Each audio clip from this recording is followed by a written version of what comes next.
हमें हमेशा से यही बताया गया है कि स्टॉक मार्केट एक बिल्कुल फेयर प्लेग्राउंड है।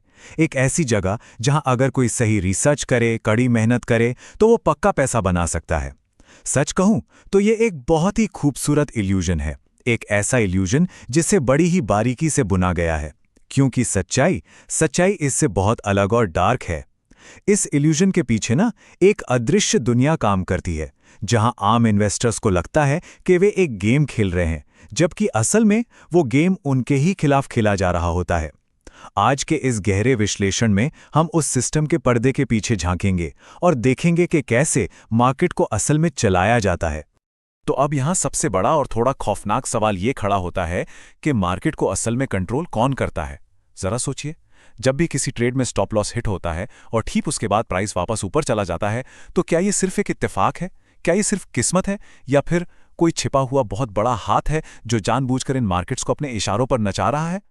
ट्रेडिंग डेस्क और बड़े बड़े इंस्टीट्यूशंस के बीच ना एक बहुत ही क्रूर मजाक चलता है।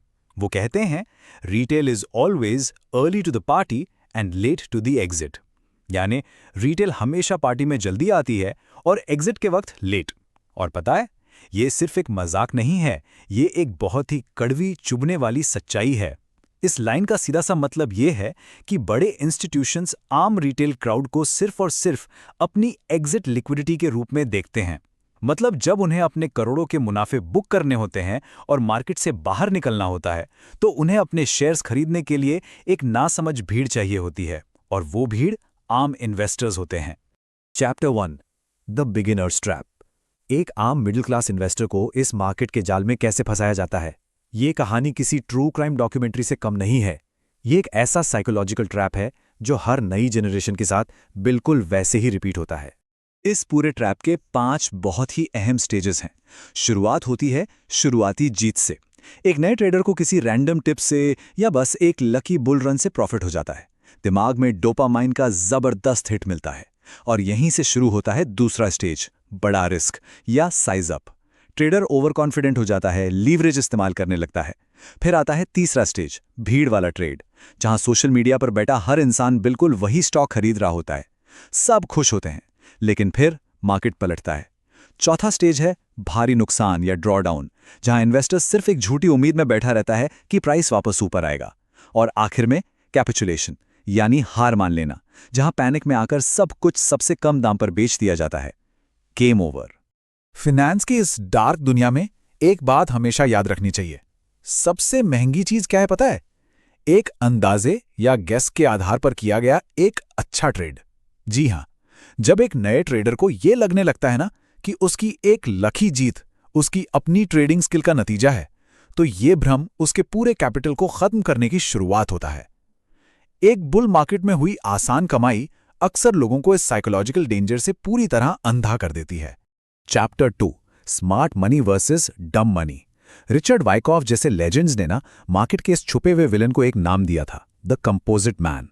अब ये कोई एक अकेला इंसान नहीं है, बल्कि ये उन बड़े इंस्टीट्यूशनल प्लेयर्स, हेज फंड्स और बैंक्स का समूह है जो मार्केट की दिशा को अपनी मर्जी से मोड़ते हैं।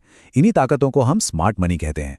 अगर हम ध्यान से देखें तो इस मार्केट में 2 बिल्कुल अलग ताकतें काम कर रही हैं। एक तरफ है रिटेल सेंटिमेंट, जो हमेशा न्यूज़, इमोशंस और फियर ऑफ मिसिंग आउट यानी फोमो पर चलता है। रिटेल इन्वेस्टर्स उस इंफॉर्मेशन की गूंज पर ट्रेड करते हैं जो पहले ही पुरानी हो चुकी है। और दूसरी तरफ है इंस्टीट्यूशनल फ्लो, जो मैक्रो फंडामेंटल्स, बॉन्ड यील्ड्स और लिक्विडिटी पर काम करता है। स्मार्ट मनी कभी न्यूज़ का इंतजार नहीं करती, वो कोर डेटा पर ट्रेड करते हैं बहुत पहले से। 70 से 90%। जरा इस नंबर को प्रोसेस कीजिए। 70 से 90%। ये अपने आप में हैरान करने वाला है। ये डे ट्रेडर्स का वो फेलियर रेट है जो हर मार्केट साइकिल में बना ही रहता है। और ये जानना बहुत ही ज्यादा जरूरी है कि इतने बड़े पैमाने पर नुकसान होना कोई एक्सीडेंट या बैड लक नहीं है। ये इस मार्केट का एक स्ट्रक्चरल डिजाइन है, एक ऐसा सिस्टम जिसका काम ही है इम्पेशेंट लोगों की जेब से पैसा निकालकर पेशेंट और स्मार्ट मनी के हाथों में सौंपना। चैप्टर 3, फोमो और फेकआउट्स। अब ये सारी थ्योरीज असल दुनिया में काम कैसे करती हैं? इसके पीछे फाइनेंस के सबसे खतरनाक, सबसे पावरफुल इमोशन का हाथ है, फियर ऑफ मिसिंग आउट। इस दर्दनाक सच्चाई को समझने के लिए ना 2021 के इंडियन आईपीओ बूम से बेहतर कोई उदाहरण हो ही नहीं सकता। याद है, पहले ज़ोमैटो का आईपीओ आया, उसे ओवरवेलमिंग रिस्पॉन्स मिला और भीड़ ने आंखें मूंद कर पैसा लगाया। फिर पेटीएम आया, जिसकी हाइप तो आसमान छू रही थी, लेकिन लिस्ट होते ही वो बुरी तरह क्रैश कर गया। नायका के आते आते तो फोमो अपने बिल्कुल पीक पर था, और उसके बाद जो लगातार गिरावट आई उसने न जाने कितने लोगों के पोर्टफोलियो पूरी तरह बर्बाद कर दिए। सोशल मीडिया की उस अंधाधुंध हाइप ने नए इन्वेस्टर्स को आने वाले क्रैश से बिल्कुल अंधा कर दिया था। मार्केट मैनिपुलेशन का एक और बहुत बड़ा, बहुत ही शातिर हथियार है फेकआउट। फेकआउट असल में एक ऐसा मूवमेंट है जहां प्राइस एक बहुत ही इंपॉर्टेंट टेक्निकल लेवल को तोड़कर थोड़ा सा ऊपर जाता है। अब ब्रेकआउट ट्रेडर्स को लगता है कि अरे वाह, मार्केट अब और ऊपर जाएगा, लेकिन प्राइस तुरंत झटके से रिवर्स हो जाता है। बड़े इंस्टीट्यूशंस जानबूझकर ऐसे फॉल्स ब्रेकआउट्स ट्रिगर करते हैं। क्यों? ताकि वे आम ट्रेडर्स के स्टॉप लॉस हिट कर सकें और उनकी स्मार्ट मनी को अपने बड़े ऑर्डर्स के लिए लिक्विडिटी मिल सके। ये एक बिछाया हुआ जाल है। चैप्टर 4 द कंपोजिट मैन की प्लेबुक। अब वक्त आ गया है पर्दे को पूरी तरह से हटाने का।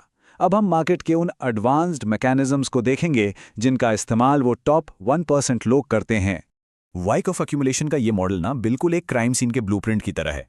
यहाँ ध्यान से समझने वाली बात यह है कि जब आम जनता न्यूज़ और पैनिक में आकर घबराहट में अपने शेयर्स बेच रही होती है, ठीक उसी वक्त इंस्टीट्यूशंस बहुत ही खामोशी से एक ट्रेडिंग रेंज के अंदर उन शेयर्स को अक्यूमुलेट करते हैं, यानी उन्हें धीरे धीरे बिना शोर किए इकट्ठा करते हैं।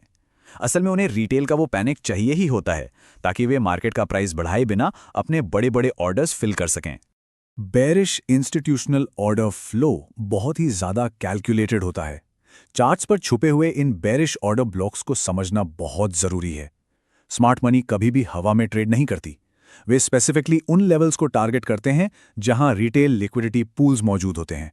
आसान भाषा में कहें तो वे प्राइस को ठीक उसी जगह खींच कर ले जाते हैं जहां सबसे ज़्यादा आम लोगों के स्टॉप लॉस रखे होते हैं, और फिर जैसे ही वो ट्रिगर होते हैं, मार्केट को तेज़ी से नीचे की ओर धकेल दिया जाता है।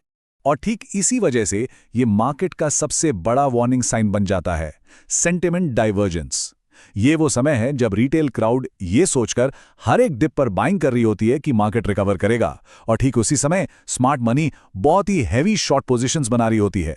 ये वो डार्क मोमेंट होता है जब मार्केट अपने भारी बैग्स और सारा का सारा रिस्क बिना जानकारी वाली पब्लिक के हाथों में थमा रहा होता है, ठीक एक भयंकर क्रैश से पहले। Chapter 5 the ultimate survival strategy.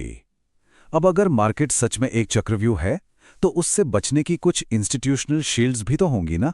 बिल्कुल हैं, जिन्हें अपनाकर कोई भी इस गेम में सर्वाइव कर सकता है। वो सबसे पहली शील्ड शुरू होती है 1% रूल से।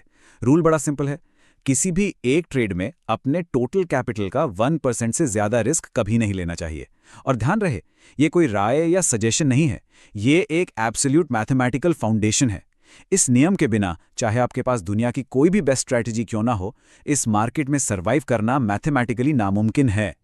चलिए इन स्ट्रिक्ट इंस्टीट्यूशनल प्रोटोकॉल्स को थोड़ा तेजी से समझते हैं। पहला, ब्रैकेट ऑर्डर्स को ऑटोमेट करना, मतलब स्टॉप लॉस और टेक प्रॉफिट सिस्टम द्वारा ट्रिगर होने चाहिए, आपके इमोशन से नहीं। दूसरा, 3% डेली लॉस सर्किट ब्रेकर का सख्ती से पालन करना। तीसरा और शायद सबसे जरूरी, कम से कम 1:2 का रिस्क रिवॉर्ड रेशियो मेंटेन करना। अगर आपका रिस्क रिवॉर्ड 1:2 है तो एक ट्रेडर ज्यादातर समय गलत होने के बावजूद भी एंड में प्रॉफिट में ही रहेगा। और आखिर में, रिवेंज ट्रेडिंग से बचें और डर के बजाय सिर्फ चार्ट के एविडेंस पर ट्रेड करें। तो इस पूरे विश्लेषण का सबसे अहम पॉइंट क्या है? वो ये है कि रिस्क मैनेजमेंट कोई ऐसी चीज नहीं है जो आपके प्रॉफिट को रोकती है, बल्कि असल में यही वो स्ट्रैटेजी है जो आपको लंबे समय तक इस गेम में जिंदा रखती है। लॉन्ग टर्म सक्सेस इस बारे में बिल्कुल नहीं है कि आप भविष्य का कितना सटीक अंदाजा लगा सकते हैं, बल्कि ये एक मैकेनिकल प्रोसेस को बिना किसी इमोशन के रोबोट की तरह मैनेज करने के बारे में है। इस पूरे विश्लेषण के बाद अब एक बहुत ही गहरा सवाल पीछे रह जाता है। क्या एक आम रिटेल इन्वेस्टर हमेशा इसी तरह इस सिस्टम का शिकार बनता रहेगा, या फिर वो इस मैकेनिज्म की गहराई को समझकर मार्केट के इस शोर और अपने इमोशन से दूर जाना सीखेगा? क्योंकि आखिर में इंस्टीट्यूशंस की एग्जिट लिक्विडिटी बनना है या नहीं, ये अब सिर्फ और सिर्फ एक